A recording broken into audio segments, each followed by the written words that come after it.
الحمدللہ آج ہم سورہ انعام کی ان مبارک آیات پر غور کریں گے جن میں اللہ تعالیٰ نے ہمیں زندگی کے اہم اصول سکھائے ہیں۔ کیا اللہ کے سوا کوئی فیصلہ کرنے والا ہو سکتا ہے؟ کیا ہم اکثریت کی اندھی تقلید کریں یا اللہ کی ہدایت پر عمل کریں؟ ان آیات میں اللہ تعالیٰ نے حلال اور حرام، ہدایت اور گمراہی اور ظاہری اور باطنی گناہوں کے بارے میں ہماری رہنمائی فرمائی ہے۔ تو آئیے ان قیمتی اور پرمعنی آیات کو سمجھتے ہیں۔ آیت 117، یقیناً آپ کا رب خوب جانتا ہے کہ کون اس کے راستے سے بھٹکا ہوا ہے، اور وہ ان کو بھی خوب جانتا ہے جو ہدایت یافتہ ہے۔ اس آیت میں اللہ تعالیٰ نے یہ واضح فرمایا ہے کہ ہدایت اور گمراہی کا علم حقیقی طور پر صرف اسی کے پاس ہے۔ وہی جانتا ہے کہ کون اس کے راستے سے بھٹک گیا ہے اور کون سچی راہ پر ہے۔ انسان ظاہری اعمال اور اقوال کی بنیاد پر رائے قائم کرتا ہے، لیکن اللہ تعالیٰ دلوں کے حال اور نیتوں تک جاننے والا ہے۔ اس لیے کسی کی حقیقی ہدایت یا گمراہی کا فیصلہ صرف وہی درست انداز میں کر سکتا ہے۔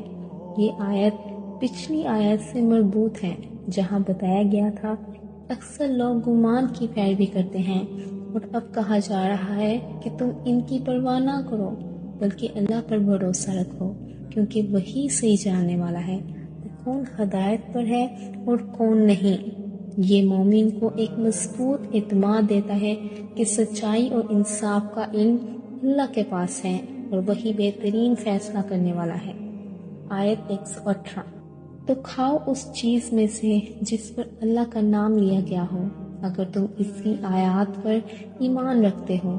اس آیت میں اللہ تعالیٰ نے مسلمانوں کو حلال کھانے کا اصول بتایا ہے کہ وہی گوشت یا غذا تمہارے لیے جائز ہے جس پر اللہ کا نام لیا گیا ہو۔ یہ آیت مشرکین کے ان اعتراضات کا رد بھی ہے جو مسلمانوں کے ذبیحے یا بعض جانوروں کے بارے میں شکوک پیدا کرتے ہیں۔ اللہ تعالیٰ فرماتے ہیں کہ اگر تم واقعی میری آیات پر ایمان رکھتے ہو تو تمہیں اسی چیز کو کھانا چاہیے جس پر میرا نام لیا گیا ہو، نہ کہ ان چیزوں کو جو شرک، رسوم یا غیر اللہ کے نام پر ذبح کی گئی ہوں۔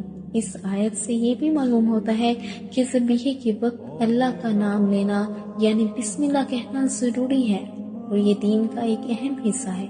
یہ حکم ایمان کا تقاضا ہے، اور جو شخص واقعی اللہ کی آیات پر ایمان رکھتا ہے وہ حلال و حرام کے معاملے میں اللہ کے حکم کو مقدم رکھتا ہے۔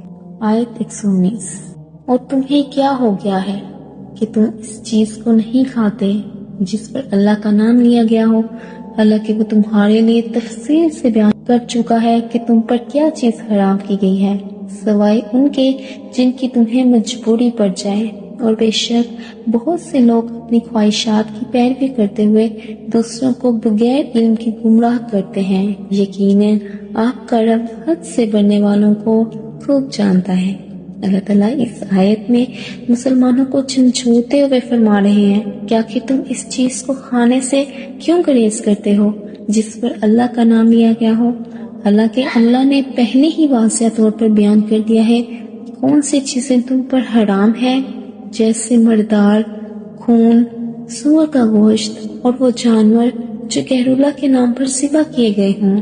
ان کے علاوہ جو چیز اللہ کے نام پر ذبح کی گئی ہو وہ حلال ہے، سو تم اسے کھاؤ، البتہ اگر کبھی کوئی مجبوری یا اضطرار کی حالت میں پیش آ جائے تو پھر حرام بھی وقتی طور پر جائز ہو سکتا ہے۔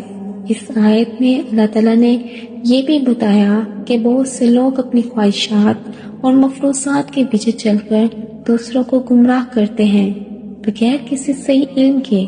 اسی لیے مسلمانوں کو حکم دیا گیا کہ وہ محض عوام یا خواہشات کے پیچھے نہ چلیں بلکہ علم، وحی اور شریعت کی روشنی میں فیصلے کریں۔ آخر میں فرمایا کہ اللہ تعالیٰ حد سے بڑھنے والوں کو خوب جانتا ہے، یعنی وہ لوگ جو اللہ کے حلال کو حرام یا حرام کو حلال کرنے کی کوشش کرتے ہیں وہ اللہ کی نگاہ سے پوشیدہ نہیں۔